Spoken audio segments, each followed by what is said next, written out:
Okay. A couple of items for you at the top. Zeke, are you married? Yes. Welcome back. Congratulations. There, he's got some bling on his finger. Okay. Most important decision you make in your life. Okay. Today's numbers on the jobs numbers, obviously it's Jobs Day. Today's numbers are further proof that President Biden's economy is booming. Jobs are up, growth is up, and unemployment is down as Americans get back to work.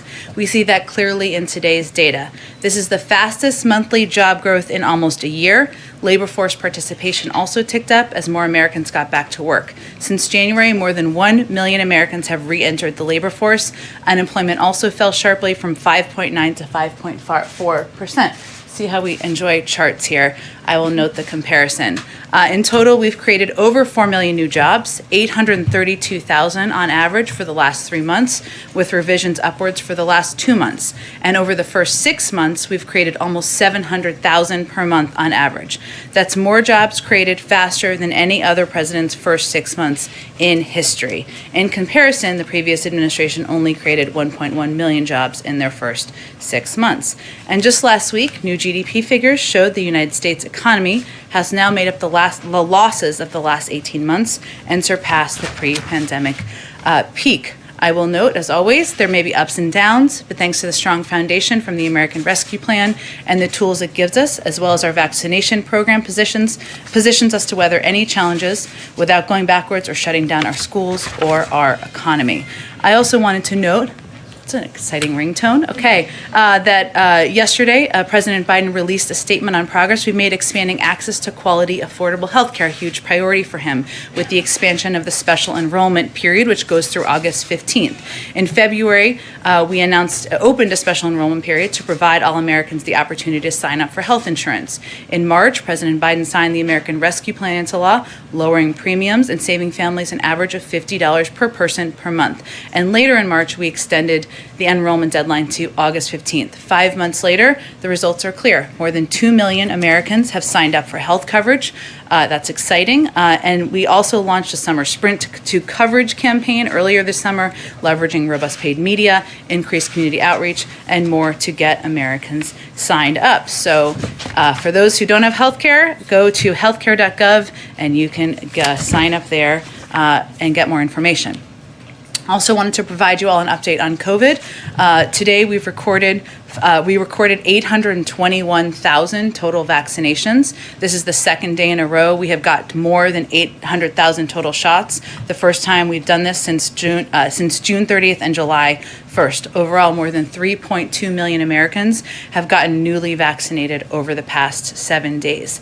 And importantly, as we've seen as a trend over the last few weeks, states with the highest case rates are seeing their vaccination rates grow the fastest. So as we've said from the start, that's exactly what it's going to take to get us out of this pandemic. More Americans stepping up and doing their part to get vaccinated. In addition to encouraging trends on the vaccination front, we're seeing with the pace of vaccinations, we're seeing growing momentum on requirements. And we've seen a number of announcements out this morning. We expect that certainly to continue. So as you know, last week the president announced new requirements for federal employees and contractors and asked the private and public sectors, universities and healthcare systems, state and local governments, and other institutions to take steps. And many of them are answering his call to action. So this week, one of the largest nursing home chains announced they'd require vaccinations for employees. Massachusetts will require vaccination for nursing home staff, and Maryland and Virginia announced vaccination requirements for state employees. I'd note 2 of those 3 states are led by Republican governors.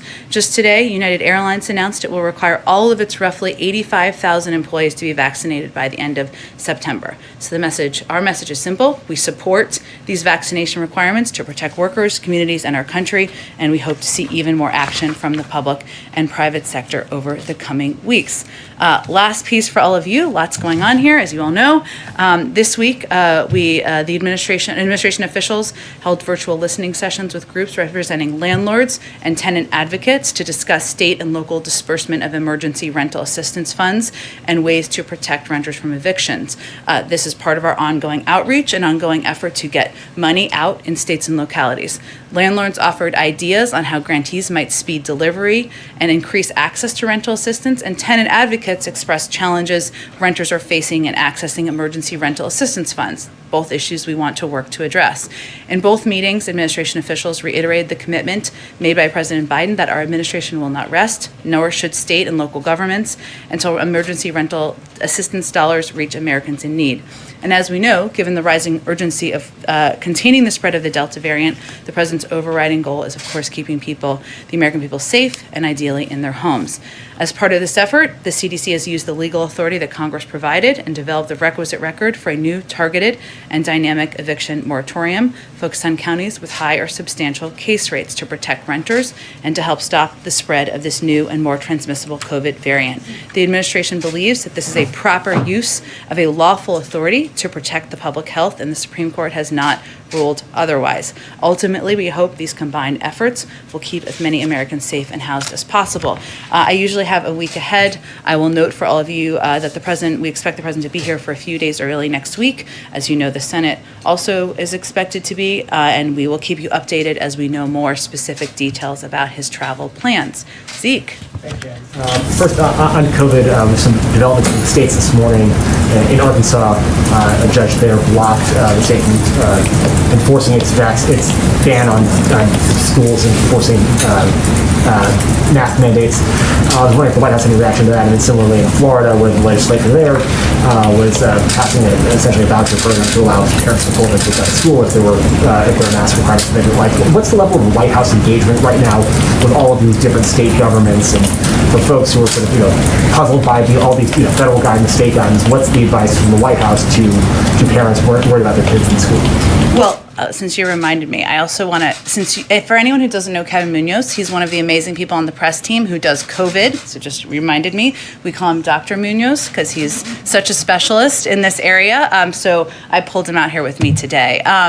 So I would say, Zeke, that we do have concern, of course, about restrictions that are being put in place in a handful of states or have been put in place around the country that make it more difficult for localities, for schools, for businesses in some places to implement public health guidelines. And our message continues to be that if you don't want to abide by public health guidelines, don't want to use your role as leaders, elected officials, then you should get out of the way and let public health officials guide localities, schools, universities to do the right, or local schools as well, to do exactly the right thing. I think you heard yesterday, or those of you who were here heard Secretary Cardona convey, as it relates to schools specifically, that we do have information from our public health experts from the CDC on how we can open up 100% of schools and keep them open in the fall. That's our objective. The only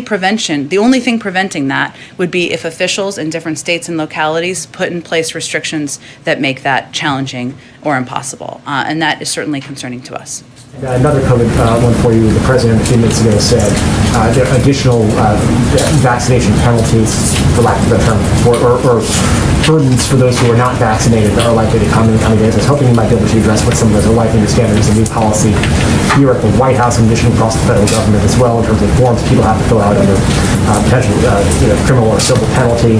But is the White House looking at requiring vaccinations for all nursing home workers nationwide, or for people flying on domestic airlines? The foreign component still in the works, but is domestic travel vaccination requirement something that's under consideration?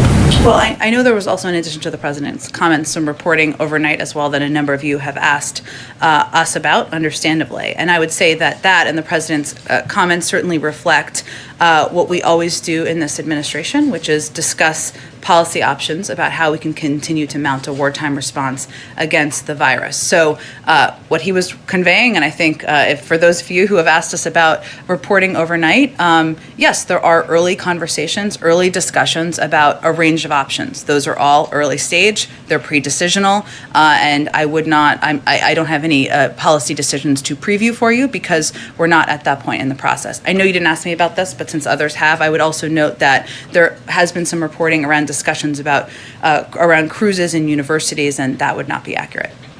Just from a broader standpoint, why is the administration sort of taking, acting so slowly here? You're highlighting all the different efforts, businesses and some states are taking on this vaccination front.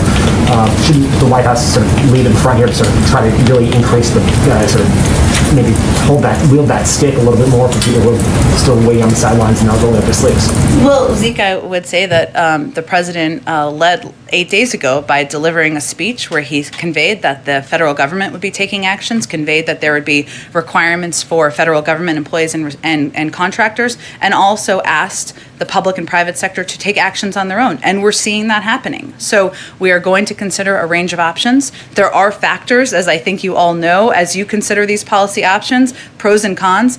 We're making all decisions through the prism of what is in the interest of public health, but we're going to let that policy process see itself through, and certainly we want to make decisions as expeditiously as possible.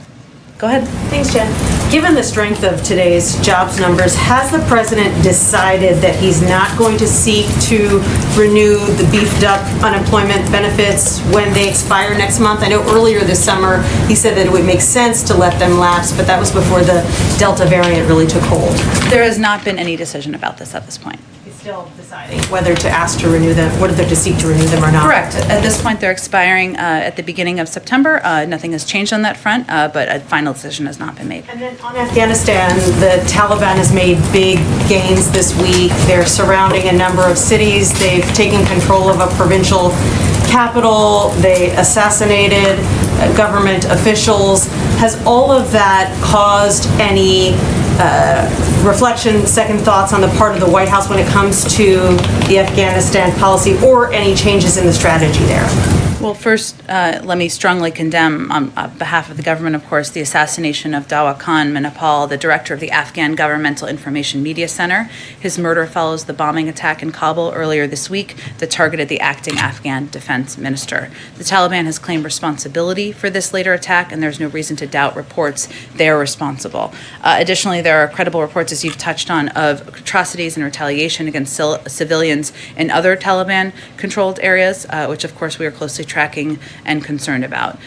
If the Taliban, our view is that if the Taliban claim to want international legitimacy, these actions are not going to get them the legitimacy they seek. They do not have to stay on this trajectory. They could choose to devote the same energy to the peace process as they are to their military campaign. We strongly urge them to do so. This is what the Afghan people so urgently need, deserve, after decades of war, and is very much in Afghanistan's neighbors' interest to invest renewed energy into a peace process that promotes a peaceful Afghanistan and stable region. As it relates to the decision, we knew from the beginning, and the president would be the first to say this, that there are difficult choices a commander-in-chief needs to make on behalf of the American people.